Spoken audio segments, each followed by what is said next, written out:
What's up, you guys? My name is Nia, and thank you so much for clicking on this video.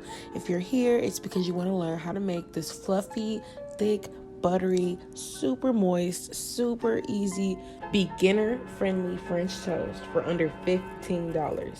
Let's get into it. So a very important thing to make sure that you have in your kitchen is not only the spatula, but a pan big enough for the French toast. We chose this one because it's big enough to have multiple pieces, as you can see in this second clip. And we're using this fluffy, thick cut Texas toast that we got from Kroger. You're gonna need a fork and a container just like this, 2 eggs, as you can see that she's beginning to whip, and she's gonna stir that pretty good.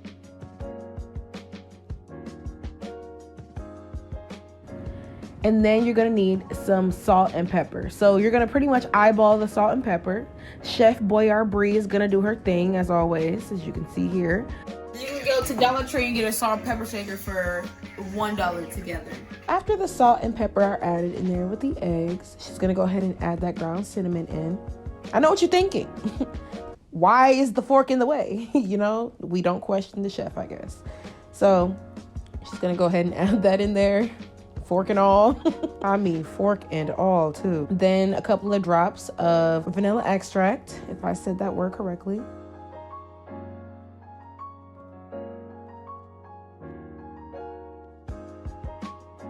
I tried my best to move the fork out the way. It did absolutely nothing, but that's okay. We're gonna go ahead and eyeball in some brown sugar. Now, you know, the amount of these things that you're adding in here is all preference. So you want to go ahead and eyeball it or measure just to make sure that the taste is up to your liking. Here she is mixing it to the gods. I went ahead and speed that up because she's mixing it for a good little minute here.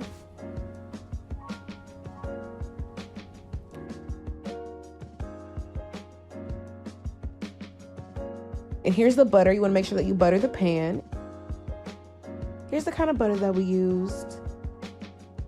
We're gonna do our best to spread that butter out a little bit. And she's gonna go ahead and give that a good mix one more time before she flips and dunks the bread. Flip, dunk, shake, flip.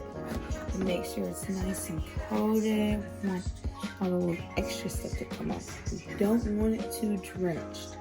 Now, set it down. And it should look like this when it's on your pan. Now, she said don't make it too drenched, which means make sure that it's not completely soggy. That's the mistake that I used to make. Check the bottom like this. We can let it go for a couple more seconds. So after letting that go for a couple more seconds, we went ahead and flipped it. It should look a little something like this. It could be a little less cooked or like this. So she's adding butter again to the pan. This is gonna help the bread to not stick, and it's gonna help to butter the bread as it's cooking.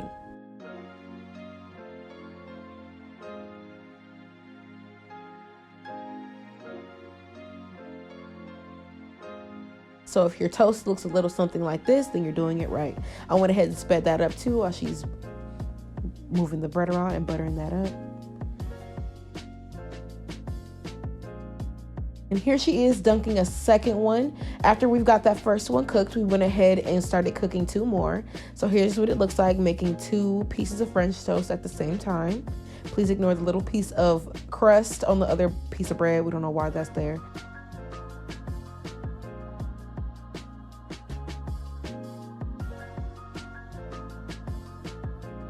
Here's what it should look like when you flip your toast over. You're gonna go ahead and repeat that same process by adding that butter back into the pan to make sure that it's not sticking and that you're buttering your bread.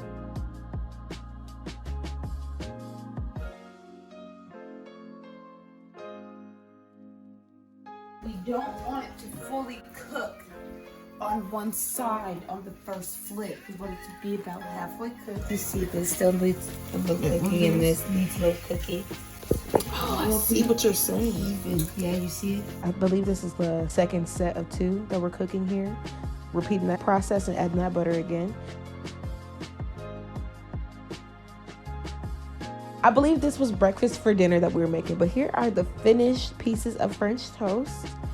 and they look so good. I could not wait to sink my teeth into them. Here's what it looks like. Cut here, you can see the cinnamon and the egg, everything soaked into the bread, but not soaked completely to the point where it's soggy. You can cut that open and see for yourself. It should look a little something like this. And as always, thank you guys so much. If you want more videos like this, leave a comment down below. And thank you so much for watching my YouTube channel, everybody. Have a great rest of your day and a happy new year.